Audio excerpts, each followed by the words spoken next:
Здравейте, браточки! Аз съм Крисо Геймър БГ и днес ще ви покажа как се прави онлайн сервер за Minecraft Pocket Edition. Така, хора, влизате в сервер Pro, трябва да ви излезе ето това. Цъкате, правите се регистрация,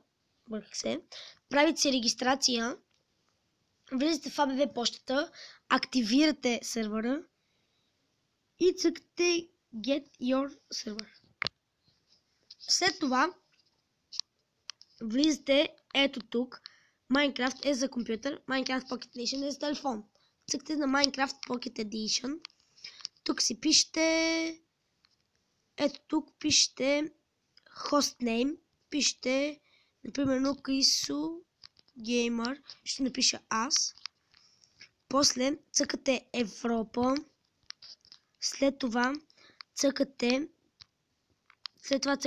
Blue Light, после 5 players, Хорли, цъкате ето тук Create Server, но аз съм го пуснал без да искам да работи. След това, като стане от 2596, то няма да ви е на всеки така, то някой път може да е готово сутрин, след обед може да е на 5000, на 6000 и така нататък. Като стане 0, вие тук Leave Queue, трябва да цъкнете Start Server. Ако го изпуснете, то е 1 час, 1 минута, извинете. Ако го изпуснете, няма да тръгне сервера. Пак съм тук, паузнах за малко клипа и продължаваме. Тук като ви заради, вие трябва да цъкнете Start Server. По време на игра, ето тук ще ви излезе Renew и вие трябва да цъкнете Renew Time.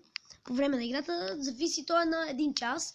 И да цъкнете Renew Time, да напишете кодът и да цъкнете Renew Time пак. И то ще се ренюне.